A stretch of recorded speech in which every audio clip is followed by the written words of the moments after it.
ಎಲ್ರಿಗೂ ನಮಸ್ಕಾರ. ಇವತ್ತಿನ ದಿನ ನಾನು ಕರ್ನಾಟಕ ಪರೀಕ್ಷಾ ಪ್ರಾಧಿಕಾರದ ಹೊಸದಾದ ಒಂದು ನೇಮಕಾತಿಯ ಬಗ್ಗೆ ಮಾಹಿತಿಯನ್ನು ಕೊಡೋದಕ್ಕೆ ಬಂದಿದ್ದೀನಿ. ಸೊ ಆ ನೋಟಿಫಿಕೇಷನ್ ಒಳಗೆ ಏನಿದೆ ಅನ್ನೋದನ್ನು ತಿಳ್ಕೊಳ್ಳೋಣ.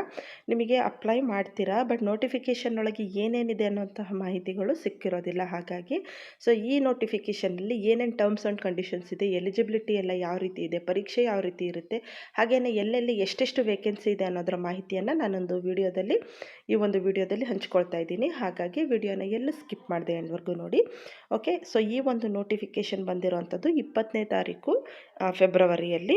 ಈ ಅಧಿಸೂಚನೆಯಲ್ಲಿ ಏನಿದೆ ಅಂತ ಬಿಟ್ಟು ನಾವು ನೋಡೋಣ ಬನ್ನಿ. ಕರ್ನಾಟಕ ಸರ್ಕಾರದ ಕಂದಾಯ ಇಲಾಖೆಯಲ್ಲಿ ಖಾಲಿ ಇರುವ ಉಳಿಕೆ ಮೂಲ ವೃಂದ ಹಾಗೂ ಕಲ್ಯಾಣ ಕರ್ನಾಟಕ ಸ್ಥಳೀಯ ವೃಂದದಲ್ಲಿರುವ ಒಟ್ಟು 1,000 ಗ್ರಾಮ ಆಡಳಿತ ಅಧಿಕಾರಿ ಹುದ್ದೆಗಳಿಗೆ ನೇರ ನೇಮಕಾತಿ ಸಂಬಂಧ ಕರ್ನಾಟಕ ಪರೀಕ್ಷಾ ಪ್ರಾಧಿಕಾರದಿಂದ ಆನ್ಲೈನ್ ಮೂಲಕ ಅರ್ಜಿಗಳನ್ನು ಆಹ್ವಾನಿಸಿದೆ. ಅರ್ಹ ಅಭ್ಯರ್ಥಿಗಳು ಸದರಿ ಹುದ್ದೆಗಳ ನೇಮಕಾತಿಗೆ ಅರ್ಹತೆ ಪಡೆಯಲು ಕರ್ನಾಟಕ ಪರೀಕ್ಷಾ ಪ್ರಾಧಿಕಾರವು ನಡೆಸುವ ಸ್ಪರ್ಧಾತ್ಮಕ ಪರೀಕ್ಷೆಗೆ ಹಾಜರಾಗಬೇಕು. ಓಕೆ, ಇದರ ಕೆಲಸ, ಈ ಹುದ್ದೆಯ ಹೆಸರು ಗ್ರಾಮ ಆಡಳಿತ ಅಧಿಕಾರಿ ಅಂತ ಬಿಟ್ಟು ಕರಿತೀವಿ. ವೇತನ ಶ್ರೇಣಿ ಬಂದ್ಬಿಟ್ಟು 21,400ರಿಂದ 42,000. ಒಟ್ಟು ಹುದ್ದೆಗಳ ಸಂಖ್ಯೆ 1,000. ಹಾಗಿದ್ರೆ ಏನೇನು ಎಜುಕೇಷನಲ್ ಕ್ವಾಲಿಫಿಕೇಷನ್ ಇದು ಬೇಕು ಅಂತ ಹೇಳೋದಾದರೆ, ಶೈಕ್ಷಣಿಕ ವಿದ್ಯಾರ್ಹತೆ ಏನು ಬೇಕು ಅಂದರೆ ಗ್ರಾಮ ಆಡಳಿತ ಅಧಿಕಾರಿ ಜಾಬ್ ಹೆಸರು.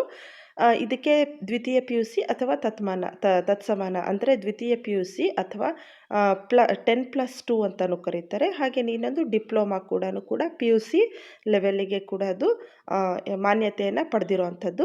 ಸರ್ಕಾರದ ಸುತ್ತೋಲೆ ಸಂಖ್ಯೆ. ಓಕೆ, ಅದನ್ನು ವಿದ್ಯಾರ್ಹತೆ ಯಾವ್ದ್ಯಾವುದು ಅಂತ ಬಿಟ್ಟು ತಿಳಿಸ್ಕೊಳ್ಳೋಣ. CBSE ಮತ್ತು ICSE ಮಂಡಳಿಯು ನಡೆಸುವ ಕ್ಲಾಸ್ 12ರ ಪರೀಕ್ಷೆ ಅಂದರೆ 12th ಕ್ಲಾಸ್ ಪರೀಕ್ಷೆ, ಇತರೆ ರಾಜ್ಯ ಸರ್ಕಾರದ ಪರೀಕ್ಷಾ ಮಂಡಳಿಗಳಿಂದ ನಡೆಸುವ ಕ್ಲಾಸ್ 12 ಪರೀಕ್ಷೆ, national institute of open schooling ಅಥವಾ NIOS ವತಿಯಿಂದ ನಡೆಸುವ ಉನ್ನತ ಪ್ರೌಢಶಿಕ್ಷಣ ಕೋರ್ಸ್ ಅಥವಾ HSC, 3 ವರ್ಷಗಳ ಡಿಪ್ಲೊಮಾ ಅಥವಾ 2 ವರ್ಷಗಳ ITI ಕೋರ್ಸ್ ಅಥವಾ 2 ವರ್ಷಗಳ ವೃತ್ತಿ ಶಿಕ್ಷಣ ಡಿಪ್ಲೊಮಾ, JOC, JODC, JLDC. ಇದೆಲ್ಲನೂ ಕೂಡ ಶೈಕ್ಷಣಿಕ ವಿದ್ಯಾರ್ಹತೆಗೆ ಅರ್ಹರಾಗಿರ್ತಾರೆ. ಅಭ್ಯರ್ಥಿಗಳು NIOS ವತಿಯಿಂದ ನಡೆಸುವ ಒಂದು ಭಾಷಾ ಕೋರ್ಸ್ ಮತ್ತು ಒಂದು ಶೈಕ್ಷಣಿಕ ವಿಷಯದಲ್ಲಿ ದೂರ ಕಲಿಕೆ ಮಾದರಿಯಲ್ಲಿ ಅಥವಾ ಪದವಿ ಪೂರ್ವ ಮಂಡಳಿಯು ನಡೆಸುವ ಪರೀಕ್ಷೆಯಲ್ಲಿ ಒಂದು ಭಾಷೆ ಮತ್ತು ಒಂದು ವಿಷಯದಲ್ಲಿ ಉತ್ತೀರ್ಣರಾದಲ್ಲಿ ಮಾತ್ರ PUCಗೆ ತತ್ಸಮಾನವೆಂದು ಪರಿಗಣಿಸಬಹುದು. ಅಂದರೆ ಏನು ಲ್ಯಾಂಗ್ವೇಜಸ್ಸು ಕನ್ನಡ, ಇಂಗ್ಲೀಷ್, ಹಿಂದಿ, ಹಾಗೆಯೇ ಇನ್ನು ಕೋರ್ ಸಬ್ಜೆಕ್ಟ್ಸ್ ಆಗಿದ್ದಾವಲ್ಲ, ಸೈನ್ಸು ಮತ್ತು ಆರ್ಟ್ಸಿಂದು ಅದರೊಳಗೆ ಯಾವುದಾದ್ರೂ ಒಂದು ಸಬ್ಜೆಕ್ಟನ್ನಾದರೂ ಅವರು ಸ್ಟಡಿ ಮಾಡಿರಬೇಕು. ಫಾರ್ ಎಕ್ಸಾಂಪಲ್, ಈಗ ಹಿಸ್ಟ್ರಿ ಅನ್ನೋದು ಎಲ್ರಿಗೂ ಕಂಪಲ್ಸರಿ ಆಗಿರುತ್ತೆ, ಆ ರೀತಿಯಾಗಿ ಬರೋವಂಥದ್ದು. ಈಗ ನೆಕ್ಸ್ಟ್ ಪಿಂಚಣಿ ಸೌಲಭ್ಯ ಏನು ಸಿಗುತ್ತೆ ಅಂದರೆ, ಇದು ಪಿಂಚಣಿ ರಹಿತವಾಗಿರುತ್ತೆ. ನ್ಯೂ ಪೆನ್ಷನ್ ಸಿಸ್ಟಮ್ ಇರೋದ್ರಿಂದ ನಿಮಗೆ ಯಾವುದೇ ರೀತಿಯ ಪಿಂಚಣಿ ಸಿಗೋದಿಲ್ಲ. ತಿಂಗಳು ನಿಮ್ಮ ಸ್ಯಾಲ್ರಿ ಒಳಗಿಂದ ಇಷ್ಟು ಅಮೌಂಟ್ ಅಂತ ನಾವು NPSಗೆ ಕಾಂಟ್ರಿಬ್ಯೂಟ್ ಮಾಡಬೇಕಾಗಿರುತ್ತೆ. ಆ ಒಂದು ಅಮೌಂಟನ್ನು ಸರ್ಕಾರ ಬೇರೆ ಬೇರೆ ಫಂಡ್ಸ್ ಆಗಿ ಅದನ್ನು ಇನ್ವೆಸ್ಟ್ಮೆಂಟ್ ಮಾಡ್ತಾರೆ. ಹಾಗೆಯೇ ಲಾಸ್ಟಿಗೆ ಅದರಿಂದ ಬರೋ ರಿಟರ್ನ್ಸನ್ನು ನಾವು ರಿಟೈರ್ಮೆಂಟ್ ಆಗೋ ಟೈಮಲ್ಲಿ ಕೊಡ್ತಾರೆ. ಹಾಗಾಗಿ ಆಮೇಲೆ ಫುಲ್ ಅಮೌಂಟನ್ನು ಕೊಡೋಲ್ಲ, 40% ಮಾತ್ರ ನಮಗೆ ಆ ಹಣವನ್ನು ಕೊಡ್ತಾರೆ. ಉಳಿದಿರೋವಂಥ ಹಣನ ಮತ್ತೆ ಹೂಡಿಕೆ ಮಾಡಿ ಅದರ ಇಂಟ್ರೆಸ್ಟನ್ನು ನಿಮಗೆ ಪಿಂಚಣಿಯಾಗಿ ಕೊಡ್ತಾರೆ. ಅಂದರೆ ಇಂಡೈರೆಕ್ಟಾಗಿ ಇಲ್ಲಿ ಸರ್ಕಾರ ಯಾವುದೇ ರೀತಿಯ ಪಿಂಚಣಿಯನ್ನು ಕೊಡಲ್ಲ, ನಾವು ಕಟ್ಟೋ ದುಡ್ಡಿಗೆ ನಮಗೆ ಪಿಂಚಣಿ ಸಿಗುತ್ತೆ. ಈಗ ಹಾಗಿದ್ರೆ ವಯೋಮಿತಿ ಎಷ್ಟಿರಬೇಕು ಅಂತ ಹೇಳೋದಾದರೆ, ಅರ್ಜಿಗಳನ್ನು ಸ್ವೀಕರಿಸಲು ನಿಗದಿಪಡಿಸಿದ ಕೊನೆಯ ದಿನಾಂಕದಂತೂ ಕನಿಷ್ಠ 18 ವರ್ಷಗಳು ತುಂಬಿರತಕ್ಕದ್ದು ಹಾಗೂ ಈ ಕೆಳಕಂಡ ಗರಿಷ್ಠ ವಯೋಮಿತಿಯನ್ನು ಮೀರಿರಬಾರ್ದು. ಓಕೆ, ಇಲ್ಲಿ ಮಿನಿಮಮ್ 18 ವರ್ಷ ಇರಬೇಕು. ಹಾಗೆಯೇ ಮ್ಯಾಕ್ಸಿಮಮ್ ಕೂಡ ಕೊಟ್ಟಿದ್ದಾರೆ. ಸಾಮಾನ್ಯ ಅರ್ಹತೆಯ ಅಭ್ಯರ್ಥಿಗಳು 35 ವರ್ಷಗಳು, ಪ್ರವರ್ಗ 2A, 2B, 3A, 3B ಅಭ್ಯರ್ಥಿಗಳಿಗೆ 38 ವರ್ಷಗಳು, ಪರಿಶಿಷ್ಟ ಜಾತಿ, ಪರಿಶಿಷ್ಟ ಪಂಗಡ, ಪ್ರವರ್ಗ 1 ಅಭ್ಯರ್ಥಿಗಳಿಗೆ 40 ವರ್ಷಗಳು. ಇಷ್ಟು ಏಜ್ ಆಗಿರಬೇಕು. ಅಂದರೆ ಇಷ್ಟು ಮ್ಯಾಕ್ಸಿಮಮ್ ಏಜ್ ನಿಮ್ಮದು ಯಾವ ಕ್ಯಾಟಗರಿನಲ್ಲಿ ಬರುತ್ತೆ ಅಂತ ನೋಡಿಕೊಂಡು ನೀವು ಡಿಸೈಡ್ ಮಾಡಬೇಕು. ಈಗ ನೇಮಕಾತಿಯ ಗರಿಷ್ಠ ವಯೋಮಿತಿಯನ್ನು ಕರ್ನಾಟಕ ನಾಗರಿಕ ಸೇವಾ ಸಾಮಾನ್ಯ ನೇಮಕಾತಿ ನಿಯಮಗಳು 1977ರ ನಿಯಮ 3/6ರಲ್ಲಿ ನಿಗದಿಪಡಿಸಿರುವಂತೆ ನಿಗದಿತ ಗರಿಷ್ಠ ವಯೋಮಿತಿಯಲ್ಲಿ ಸಡಿಲಿಕೆ ನೀಡಲಾಗುವುದು. ಹುದ್ದೆಗಳ ವರ್ಗೀಕರಣ ಈ ಅಧಿಸೂಚನೆಯ ಕೊನೆಯಲ್ಲಿ ಪ್ರಕಟಿಸಲಾಗಿದೆ. ಅದು ಎಂಡಿಗೆ ಗೊತ್ತಾಗುತ್ತೆ. ಅರ್ಜಿ ಸಲ್ಲಿಸುವ ವಿಧಾನ, ಪ್ರಾಧಿಕಾರದ ವೆಬ್ಸೈಟ್ ನಲ್ಲಿ ತೋರಿಸುವ ಲಿಂಕನ್ನು ಆಯ್ಕೆ ಮಾಡಿ ಆನ್ಲೈನ್ ಮುಖಾಂತರ ಅರ್ಜಿಯನ್ನು ಭರ್ತಿ ಮಾಡಬೇಕು. ಅಭ್ಯರ್ಥಿಯು ಯಾವುದಾದರೂ ಒಂದು ಜಿಲ್ಲೆಗೆ ಮಾತ್ರ ಹುದ್ದೆ ಬಯಸಿ ಅರ್ಜಿಯನ್ನು ಸಲ್ಲಿಸತಕ್ಕದ್ದು. ಇದು ಆಲ್ ಓವರ್ ಕರ್ನಾಟಕ ಇಟ್ಕೋಬಾರ್ದು. ಇದನ್ನು ನೀವು ಯಾವುದಾದ್ರೂ ಒಂದು ಡಿಸ್ಟ್ರಿಕ್ಟಿಗೆ ಮಾತ್ರ ಅಪ್ಲೈ ಮಾಡಬಹುದು. ಒಮ್ಮೆ ಸಲ್ಲಿಸಿದ ಅರ್ಜಿಯಲ್ಲಿನ ಯಾವುದೇ ಮಾಹಿತಿಯನ್ನು ಯಾವುದೇ ಹಂತದಲ್ಲಿ ಬದಲಾವಣೆ ಅಥವಾ ತಿದ್ದುಪಡಿ ಮಾಡಲು ಅವಕಾಶವಿರುವುದಿಲ್ಲ. ಹಾಗಾಗಿ ನೀವು ಅಪ್ಲೈ ಮಾಡಬೇಕಾದ್ರೇ ಕನ್ಫರ್ಮ್ ಮಾಡಿಕೊಂಡು ಅಪ್ಲೈ ಮಾಡಬೇಕಾಗತ್ತೆ. ಆದ್ದರಿಂದ ಅಭ್ಯರ್ಥಿಗಳು ಎಚ್ಚರಿಕೆಯಿಂದ ಅಧಿಸೂಚನೆಯನ್ನು ಓದಿ ಅರ್ಥೈಸಿಕೊಂಡು ಅರ್ಜಿ ಸಲ್ಲಿಸಲು ಸೂಚಿಸಲಾಗಿದೆ. ಅಭ್ಯರ್ಥಿಗಳು ಕೇವಲ ಒಂದು ಜಿಲ್ಲೆಗೆ ಮಾತ್ರ ಅರ್ಜಿಯನ್ನು ಸಲ್ಲಿಸಬೇಕಿರುತ್ತದೆ. ಒಂದಕ್ಕಿಂತ ಹೆಚ್ಚು ಅರ್ಜಿ ಸಲ್ಲಿಸಿದ್ದಲ್ಲಿ ಸ್ಪರ್ಧಾತ್ಮಕ ಪರೀಕ್ಷೆ ಬರೆಯಲು ಬಳಸಲಾದ ಅರ್ಜಿಯನ್ನು ಮಾತ್ರ ಪರಿಗಣಿಸಲಾಗುವುದು ಹಾಗೂ ಸದರಿ ಅರ್ಜಿಯಲ್ಲಿ ಕೋರಲಾದ ಒಂದು ಜಿಲ್ಲೆಗೆ ಮಾತ್ರ ಪರಿಗಣಿಸಲಾಗುವುದು. ಅರ್ಜಿಯಲ್ಲಿನ ಯಾವುದೇ ಮಾಹಿತಿಯನ್ನು ಯಾವುದೇ ಹಂತದಲ್ಲಿ ಬದಲಾವಣೆ ಅಥವಾ ತಿದ್ದುಪಡಿ ಮಾಡಲು ಅವಕಾಶವಿರುವುದಿಲ್ಲ. ಹಾಗಿದ್ರೆ ಯಾವಾಗಿಂದ ಇಲ್ಲಿ ಆನ್ಲೈನ್ ಮುಖಾಂತರ ಅರ್ಜಿ ಸಲ್ಲಿಸಲು ಪ್ರಾರಂಭ ಆಗುತ್ತೆ ಅಂತ ಹೇಳೋದಾದರೆ 4 ಮಾರ್ಚ್ 2024 ಬೆಳಗ್ಗೆ 11ರಿಂದ 3/4/2024 ರಾತ್ರಿ 11:59 ಅಂದರೆ ಆಲ್ಮೋಸ್ಟ್ 1 ತಿಂಗಳು ಕಾಲಾವಕಾಶ ಇದೆ. ಶುಲ್ಕವನ್ನು ಪಾವತಿ ಮಾಡಲು ಕೊನೆಯ ದಿನಾಂಕ 6/4/2024. ಇದನ್ನು ಕೂಡ ಎಷ್ಟು ಶುಲ್ಕ ಅಂತ ಇಲ್ಲಿ ಕೆಳಗೆ ಕೊಟ್ಟಿದ್ದಾರೆ. ಸಾಮಾನ್ಯ ಅರ್ಹತೆ ಮತ್ತು ಇತರೆ ಪ್ರವರ್ಗಗಳು ಅವರೆಲ್ಲರಿಗೂ ಕೂಡ 750 ರುಪೀಸು. ಪರಿಶಿಷ್ಟ ಜಾತಿ, ಪರಿಶಿಷ್ಟ ಪಂಗಡ, ಪ್ರವರ್ಗ 1, ಮಾಜಿ ಸೈನಿಕ ಮತ್ತು ವಿಕಲಚೇತನ ಅಭ್ಯರ್ಥಿಗಳಿಗೆ 500 ರೂಪಾಯಿಗಳು ಇದರ ಫೀಸ್ ಆಗಿರುತ್ತೆ. ಸೊ ಆ ಫೀಸನ್ನು ಎಲ್ಲಿ ಕಟ್ಟಬೇಕು ಅನ್ನೋದರ ಮಾಹಿತಿಯನ್ನು ಕೂಡ ಕೊಟ್ಟಿರ್ತಾರೆ. ವಿಕಲಚೇತನ ಅಭ್ಯರ್ಥಿಗಳಿಗೆ ಶುಲ್ಕ ವಿನಾಯಿತಿ ಇದೆ. 40%ಕ್ಕಿಂತ ಹೆಚ್ಚು ಅಂಗವಿಕಲತೆ ಹೊಂದಿರುವವರು ಮತ್ತು ಅದಕ್ಕೆ ಸಂಬಂಧಿಸಿದಂತೆ ಜಿಲ್ಲಾ ವೈದ್ಯಾಧಿಕಾರಿಗಳಿಂದ ಪ್ರಮಾಣ ಪತ್ರವನ್ನು ಹೊಂದಿದ್ರಿ ಅಂತಂದರೆ ನಿಮಗೆ ಅಲ್ಲಿ ಕನ್ಸೆಷನ್ ಇರುತ್ತೆ. ಈಗ ಪರೀಕ್ಷಾ ವಿಧಾನ ಹೇಗಿರುತ್ತೆ ಅಂತ ಹೇಳೋದಾದರೆ, ಮೇಲ್ಕಂಡ ಹುದ್ದೆಗಳಿಗೆ ಸ್ಪರ್ಧಾತ್ಮಕ ಪರೀಕ್ಷೆಯನ್ನು ಆಫ್ಲೈನ್ OMR ಮಾದರಿ ಮೂಲಕ ಪರೀಕ್ಷೆ ನಡೆಸಲಾಗುವುದು. ಸ್ಪರ್ಧಾತ್ಮಕ ಪರೀಕ್ಷೆಗಳನ್ನು ರಾಜ್ಯದ ಎಲ್ಲ ಜಿಲ್ಲಾ ಕೇಂದ್ರಗಳಲ್ಲಿ ನಡೆಸಲಾಗುವುದು. ಆಡಳಿತಾತ್ಮಕ ಉದ್ದೇಶದಿಂದ ಜಿಲ್ಲಾ ಪರೀಕ್ಷಾ ಕೇಂದ್ರಗಳು ಬದಲಾವಣೆಯ ಷರತ್ತಿಗೆ ಒಳಪಟ್ಟಿರುತ್ತದೆ. ಅಂದರೆ ಲಾಸ್ಟ್ ಮೂಮೆಂಟಿಗೆ ನಿಮಗೆ ಹಾಲ್ ಟಿಕೆಟಲ್ಲಿ ಎಕ್ಸಾಮ್ ಸೆಂಟರ್ ಏನಿರುತ್ತೆ ಅದು ಚೇಂಜ್ ಆಗಬಹುದು. ಅಭ್ಯರ್ಥಿಗಳಿಗೆ ಪರೀಕ್ಷೆಯ ಪ್ರವೇಶ ಪತ್ರಗಳನ್ನು ಪ್ರಾಧಿಕಾರದ ವೆಬ್ಸೈಟ್ನಿಂದ ಡೌನ್ಲೋಡ್ ಮಾಡಿಕೊಳ್ಳಲು ಪ್ರಕಟಣೆಯ ಮೂಲಕ ತಿಳಿಸಲಾಗುವುದು ಹಾಗೂ ಈ ಬಗ್ಗೆ ಮಾಹಿತಿಯನ್ನು ಪ್ರಾಧಿಕಾರದ ವೆಬ್ಸೈಟ್ನಲ್ಲಿಯೂ ಪ್ರಕಟಿಸಲಾಗುವುದು. ಅಭ್ಯರ್ಥಿಗಳು ಕಡ್ಡಾಯವಾಗಿ ಪ್ರವೇಶ ಪತ್ರಗಳನ್ನು ಡೌನ್ಲೋಡ್ ಮಾಡಿಕೊಂಡು ಒಂದು ಮೂಲ ಗುರುತಿನ ಚೀಟಿಯೊಂದಿಗೆ ಅಥವಾ ಪ್ಯಾನ್ ಕಾರ್ಡ್, ವಾಹನ ಚಾಲನಾ ಪರವಾನಗಿ, Aadhaar card, passport, voter ID, ಸರ್ಕಾರಿ ನೌಕರರ ID ಪರೀಕ್ಷಾ ಕೇಂದ್ರಗಳಿಗೆ ಹೋಗಬೇಕು. ತಪ್ಪಿದಲ್ಲಿ ಪರೀಕ್ಷಾ ಕೇಂದ್ರವನ್ನು ಪ್ರವೇಶಿಸಲು ಅನುಮತಿಸಲಾಗುವುದಿಲ್ಲ. ಕಡ್ಡಾಯ ಕನ್ನಡ ಭಾಷಾ ಪರೀಕ್ಷೆ. ಕಡ್ಡಾಯ ಕನ್ನಡ ಭಾಷಾ ಪರೀಕ್ಷೆಯು ಬಹು ಆಯ್ಕೆಯ ಮಾದರಿಯ ಪತ್ರಿಕೆಯಾಗಿದ್ದು ಗರಿಷ್ಠ 150 ಅಂಕಗಳನ್ನು ಒಳಗೊಂಡಿರುತ್ತದೆ ಮತ್ತು ಅಭ್ಯರ್ಥಿಗಳು ಇದರಲ್ಲಿ ಅರ್ಹತೆ ಗಳಿಸಲು ಕನಿಷ್ಠ 50 ಅಂಕಗಳನ್ನು ಗಳಿಸತಕ್ಕದ್ದು. ಕನಿಷ್ಠ 50 ಅಂಕಗಳನ್ನು ಗಳಿಸಿದ ಅಭ್ಯರ್ಥಿಗಳು ಆಯ್ಕೆಗೆ ಅರ್ಹರಾಗುವುದಿಲ್ಲ. ಓಕೆ, ಸೊ ಅಂದರೆ ಮಿನಿಮಮ್ ಆಗಿ 50 ಅಂಕಗಳನ್ನು, ಇದು ಮಿನಿಮಮ್ ಎಲಿಜಿಬಿಲಿಟಿ. ಸೊ ಇದನ್ನು ನೀವು ಪಾಸ್ ಮಾಡಿದರೆ ಮಾತ್ರ ನಿಮ್ಮನ್ನು ಕನ್ಸಿಡರ್ ಮಾಡುವಂಥದ್ದು. ಬಟ್ ಇದರ ಮಾರ್ಕ್ಸನ್ನು ಅವರು ಹುದ್ದೆಗೆ ಪರಿಗಣಿಸಲ್ಲ. ಓಕೆ, ಅಂದರೆ ಅರ್ಥ ಎಲಿಜಿಬಿಲಿಟಿಗೋಸ್ಕರ ಮಾತ್ರ, ಬಟ್ ಮೆರಿಟ್ಗೋಸ್ಕರ ಇದನ್ನು ಅವರು ಯೂಸ್ ಮಾಡೋದಿಲ್ಲ. ಈಗ ಗ್ರಾಮ ಆಡಳಿತ ಅಧಿಕಾರಿಗಳ ಸಬ್ಜೆಕ್ಟ್ ಏನೇನಿದೆ ಅಂತ ಬಿಟ್ಟು ಇಲ್ಲಿ ಕೊಟ್ಟಿದ್ದಾರೆ. ಅದರೊಳಗೆ 2 ಪೇಪರ್ ಇರುತ್ತೆ. 2 ಪೇಪರ್ ಒಳಗೆ ಮೊದಲನೇ ಪತ್ರಿಕೆಯಲ್ಲಿ ಏನಿರುತ್ತೆ ಅಂದರೆ ಪ್ರಚಲಿತ ಘಟನೆಗಳಿಗೆ ಸಂಬಂಧಿಸಿದ ಸಾಮಾನ್ಯ ಜ್ಞಾನದ ವಿಷಯಗಳು, ದೈನಂದಿನ ಗ್ರಹಿಕೆಯ ವಿಷಯಗಳು, ಭಾರತದ ಸಂವಿಧಾನದ ಸ್ಥೂಲ ನೋಟದ ವಿಷಯಗಳು, ವಿಶೇಷವಾಗಿ ಕರ್ನಾಟಕಕ್ಕೆ ಸಂಬಂಧಿಸಿದ ಭಾರತದ ಇತಿಹಾಸ, ಕರ್ನಾಟಕಕ್ಕೆ ಸಂಬಂಧಿಸಿದಂತೆ ಭಾರತದ ಭೂಗೋಳ ವಿಷಯಗಳು, ರಾಜ್ಯ ಮತ್ತು ಪ್ರಾದೇಶಿಕ ಆಡಳಿತ ಕುರಿತ ವಿಷಯಗಳು, ಗ್ರಾಮೀಣಾಭಿವೃದ್ಧಿ, ಪಂಚಾಯತ್ ರಾಜ್ ಸಂಸ್ಥೆಗಳು ಮತ್ತು ಗ್ರಾಮೀಣ ಸಹಕಾರ ಸಂಸ್ಥೆಗಳಿಗೆ ಸಂಬಂಧಿಸಿದ ಉಪಕ್ರಮಗಳನ್ನು ಒಳಗೊಂಡಂತೆ ಕರ್ನಾಟಕ ಆರ್ಥಿಕತೆಯ ಅಭಿವೃದ್ಧಿ ಕುರಿತ ವಿಷಯಗಳು, ಕರ್ನಾಟಕದ ಪರಿಸರ ಸಂಬಂಧಿ ಸಮಸ್ಯೆಗಳು ಮತ್ತು ಅಭಿವೃದ್ಧಿ ಕುರಿತ ವಿಷಯಗಳು. ಓಕೆ, ಸೊ ಇದು ಟೋಟಲ್ ಬಂದ್ಬಿಟ್ಟು 100 ಮಾರ್ಕ್ಸಿಗಿರುತ್ತೆ, 2 ಗಂಟೆ ಕಾಲಾವಕಾಶ. ಹಾಗಿದ್ರೆ ಪರೀಕ್ಷೆ 2ರಲ್ಲಿ ಏನಿರುತ್ತೆ ಅಂತಂದರೆ ಸಾಮಾನ್ಯ ಕನ್ನಡ ಬೇರೆ, ಕಡ್ಡಾಯ ಕನ್ನಡ ಬೇರೆ, ಸಾಮಾನ್ಯ ಇಂಗ್ಲಿಷ್, ಕಂಪ್ಯೂಟರ್ ಜ್ಞಾನ, ಇದು 3 ಸೇರಿಬಿಟ್ಟು 100 ಮಾರ್ಕ್ಸ್ ಇರುತ್ತೆ. ಸ್ಪರ್ಧಾತ್ಮಕ ಪರೀಕ್ಷೆಗೆ ವಿವರವಾದ ವೇಳಾಪಟ್ಟಿಯನ್ನು ಪ್ರಾಧಿಕಾರದ ವೆಬ್ಸೈಟ್ನಲ್ಲಿ ನಂತರ ಪ್ರಕಟಿಸಲಾಗುವುದು. ಸದರಿ ಹುದ್ದೆಗಳ ನೇಮಕಾತಿಗಳ ಸ್ಪರ್ಧಾತ್ಮಕ ಪರೀಕ್ಷೆಯನ್ನು ಆಫ್ಲೈನ್ ಅಥವಾ OMR ಮಾದರಿಯಲ್ಲಿ ಮೂಲಕ ಸ್ಪರ್ಧಾತ್ಮಕ ಪರೀಕ್ಷೆ ನಡೆಸಲಾಗುವುದು. ಅಭ್ಯರ್ಥಿಯ ಅರ್ಹತೆಗಾಗಿ ಸ್ಪರ್ಧಾತ್ಮಕ ಪರೀಕ್ಷೆಯಲ್ಲಿನ ಒಟ್ಟು ಅಂಕಗಳಲ್ಲಿ ಕನಿಷ್ಠ 35% ಅಂಕಗಳನ್ನು ಗಳಿಸುವುದು ಕಡ್ಡಾಯವಾಗಿರುತ್ತೆ. ಅಂದರೆ ನೀವು 35% ಬಂದುಬಿಟ್ರೆ ಕೆಲಸ ಸಿಗುತ್ತೆ ಅಂತ ಅಲ್ಲ, ಅದು ಮಿನಿಮಮ್ ಎಲಿಜಿಬಿಲಿಟಿ. ಆಮೇಲೆ ಟಾಪ್ 1000 ಮೆಂಬರ್ಸನ್ನು ಅವರು ಸೆಲೆಕ್ಟ್ ಮಾಡಿಬಿಟ್ಟು ಜಾಬನ್ನು ಕೊಡ್ತಾರೆ. ಸೊ ಇದಕ್ಕೆ ನೆಗೆಟಿವ್ ವ್ಯಾಲ್ಯೂಯೇಷನ್ ಇರುತ್ತೆ. ಅಂದರೆ ಆಪ್ಷನಲ್ ಕ್ವೆಶನ್ಸ್ ಇರುತ್ತೆ. ನೀವು ಒಂದು ತಪ್ಪು ಆನ್ಸರ್ ಕೊಟ್ರಿ ಅಂತಂದರೆ ಅದಕ್ಕೆ ನೀವು ಟೋಟಲ್ ಆಗಿ ಈಗ ಫಾರ್ ಎಕ್ಸಾಂಪಲ್ ಈಗ 100 ಮಾರ್ಕ್ಸಿನ ಒಂದು ಕ್ವೆಶ್ಚನ್ ಇರುತ್ತೆ ಅಂತಂದರೆ ಅದರೊಳಗೆ ನೀವು 60 ಮಾರ್ಕ್ಸ್ ಏನು ಮಾಡ್ತೀರಾ ಅಂತಂದರೆ ಸ್ಕೋರ್ ಮಾಡ್ತೀರಾ, 60 ಪ್ರಶ್ನೆಗೆ ಸರಿಯಾದ ಉತ್ತರವನ್ನು ನೀವು ಫಿಲ್ ಮಾಡ್ತೀರಾ ಅಂತ ಅಂದ್ಕೊಳ್ರಿ.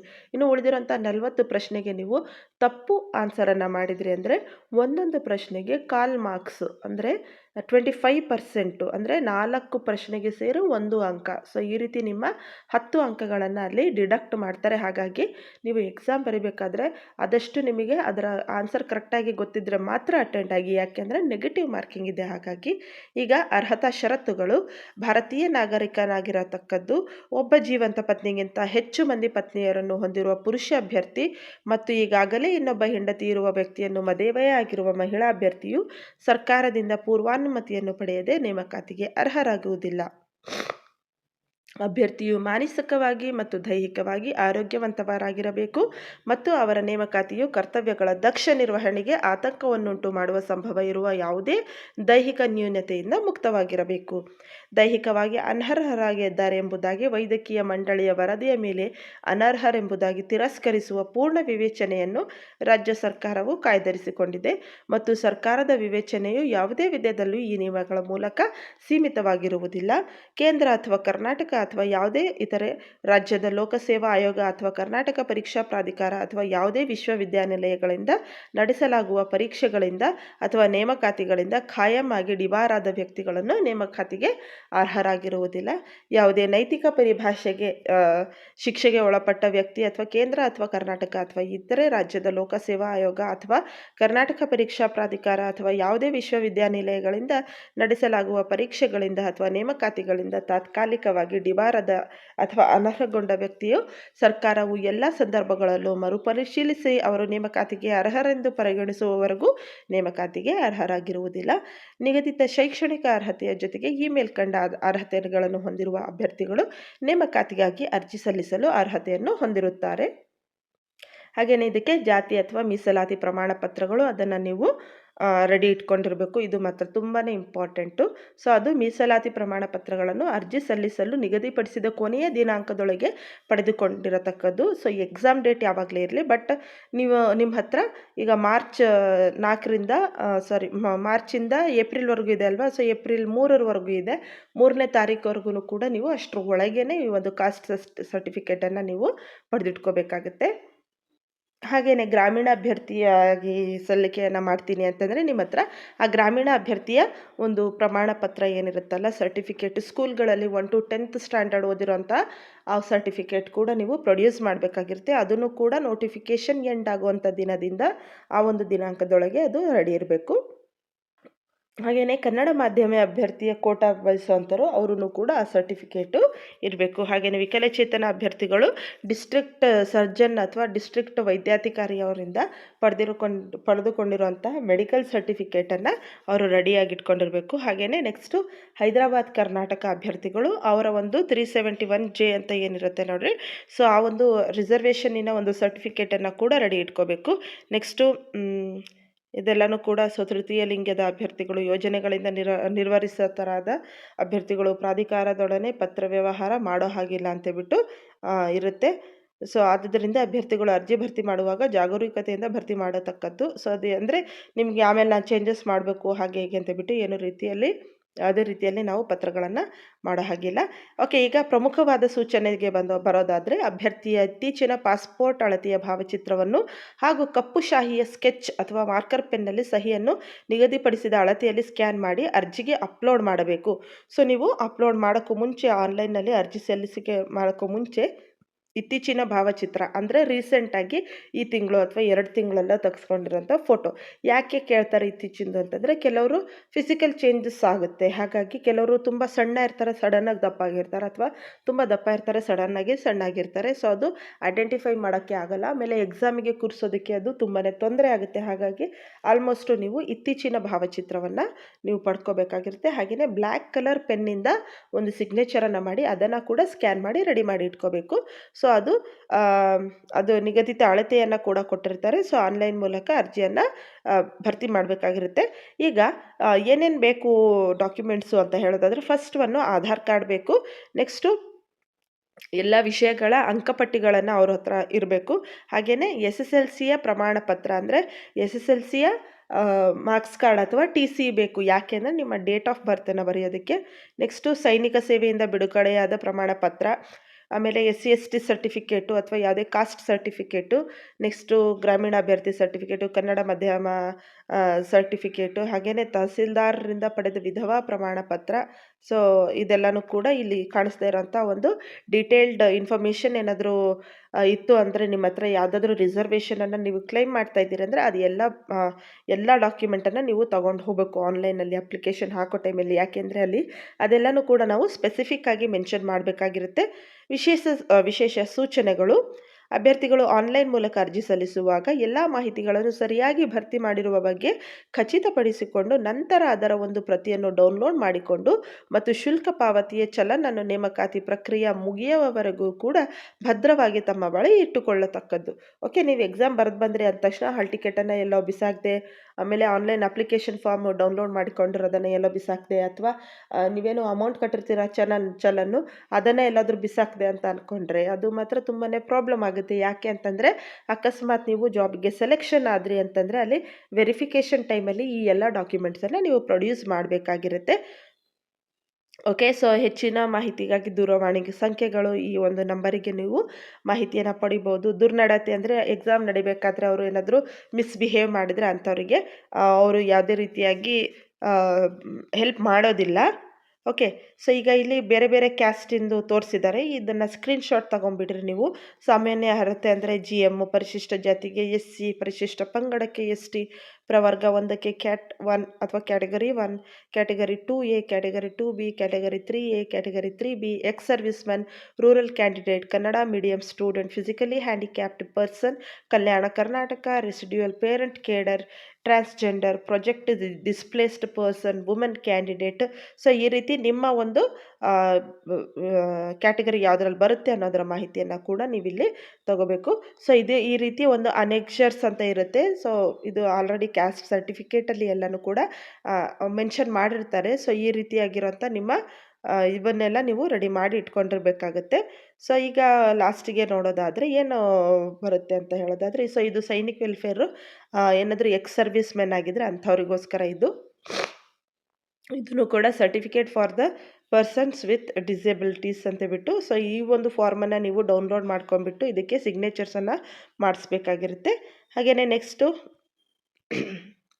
ಎಲ್ಲೆಲ್ಲಿ ಈ ಹುದ್ದೆಗಳು ಇದೆ ಅಂತ ಹೇಳೋದಾದರೆ, ಬೆಂಗಳೂರು ನಗರದಲ್ಲಿ 32 ಹುದ್ದೆ, ಬೆಂಗಳೂರು ಗ್ರಾಮಾಂತರ 34, ಚಿತ್ರದುರ್ಗ 32, ಕೋಲಾರ 45, ತುಮಕೂರು 73, ರಾಮನಗರ 51, ಚಿಕ್ಕಬಳ್ಳಾಪುರ 42, ಶಿವಮೊಗ್ಗ 31, ಮೈಸೂರು 66, ಚಾಮರಾಜನಗರ 55, ಮಂಡ್ಯ 60, ಹಾಸನ 54, ಚಿಕ್ಕಮಗಳೂರು 23, ಕೊಡಗು 6, ಉಡುಪಿ 22, ದಕ್ಷಿಣ ಕನ್ನಡ 50, ಬೆಳಗಾವಿ 64, ವಿಜಯಪುರ 7, ಬಾಗಲಕೋಟೆ 22, ಧಾರವಾಡ 12, ಗದಗ 30, ಹಾವೇರಿ 34, ಉತ್ತರ ಕನ್ನಡ 2, ಕೊಪ್ಪಳ 3, ಬಳ್ಳಾರಿ 3, ಬೀದರ್ 5, ಯಾದಗಿರ್ 8, ಹಾಗೆಯೇ ವಿಜಯನಗರ 3. ಸೊ ಇನ್ನು 2 ಜಿಲ್ಲೆಗಳ ಮಾಹಿತಿಯನ್ನು ಕೊಟ್ಟಿಲ್ಲ, ದಾವಣಗೆರೆ ಮತ್ತು ಇನ್ನೊಂದು ಯಾವುದೋ ಮಿಸ್ ಆಗಿದೆ. ಈಗ ಕಲ್ಯಾಣ ಕರ್ನಾಟಕಕ್ಕೆ ಬರೋದಾದರೆ ಕಲಬುರಗಿ, ರಾಯಚೂರು, ಕೊಪ್ಪಳ, ಬಳ್ಳಾರಿ, ಬೀದರ್, ಯಾದಗಿರಿ ಮತ್ತು ವಿಜಯನಗರ, ಈ ಎಲ್ಲ ಜಿಲ್ಲೆಗಳನ್ನು ನಾವು ಕಲ್ಯಾಣ ಕರ್ನಾಟಕ ಅಥವಾ ಹೈದರಾಬಾದ್ ಕರ್ನಾಟಕ ಅಂತ ಕರಿತೀವಿ. ಸೊ ಇಲ್ಲಿ ಉಳಿದಿರುವಂತಹ ಹುದ್ದೆಗಳ ಸಂಖ್ಯೆಗಳನ್ನು ಇದನ್ನು ಅಪ್ಲೈ ಮಾಡಿದ್ದಾರೆ. ಸೊ ನೀವೇನಾದರೂ ಹೈದರಾಬಾದ್ ಕರ್ನಾಟಕ ಅಭ್ಯರ್ಥಿಯಾಗಿದ್ದರೆ ನೀವು 2 ಪೋಸ್ಟಿಗೂ ಕೂಡ ಎಲಿಜಿಬಲ್ ಆಗ್ತೀರಾ. ಸೊ ಇದಿಷ್ಟು ಆಗಿತ್ತು ಇವತ್ತಿನ ಈ ಒಂದು ಮಾಹಿತಿ. ನಿಮ್ಗೆ ಏನಾದರೂ ಇಷ್ಟ ಆಗಿದ್ರೆ ದಯವಿಟ್ಟು ಒಂದು ಲೈಕ್ ಮಾಡಿ, ಹಾಗೆಯೇ ನಿಮ್ಮ ಅನಿಸಿಕೆಗಳನ್ನು ನನಗೆ ಕಮೆಂಟ್ ಮೂಲಕ ತಿಳಿಸಿ. ಹಾಗೆಯೇ ಈ ಒಂದು ವಿಡಿಯೋನ ನಿಮ್ಮ ಫ್ರೆಂಡ್ಸ್ ಯಾರೆಲ್ಲ ಉದ್ಯೋಗಾಕಾಂಕ್ಷಿಗಳಿದ್ದಾರೆ ಅವರಿಗೆ ಶೇರ್ ಮಾಡಿದರೆ ಅವ್ರಿಗೂ ಕೂಡ ಇದರ ಒಂದು ಯೂಸ್ ಆಗುತ್ತೆ ಅಂತ ಹೇಳ್ತೀನಿ. ಹಾಗೆಯೇ ಈ ಒಂದು ವಿಡಿಯೋನ ನಿಮ್ಮ ವಾಟ್ಸಪ್ ಸ್ಟೇಟಸಲ್ಲಿ ಹಾಕಿಟ್ರೆ ನಿಮ್ಮ ಕಾಂಟ್ಯಾಕ್ಟಲ್ಲಿರುವಂಥ ನಿಮ್ಮ ಫ್ರೆಂಡ್ಸ್ ಆ್ಯಂಡ್ ಫ್ಯಾಮಿಲಿ ಜೊತೆಗೆ ಅವ್ರಿಗೂ ಕೂಡ ಇದರ ಒಂದು ಮಾಹಿತಿಯನ್ನು ಸಿಗುತ್ತೆ. ಎಂಡ್ವರೆಗೂ ವಾಚ್ ಮಾಡಿದ್ದಕ್ಕಾಗಿ ಧನ್ಯವಾದಗಳು.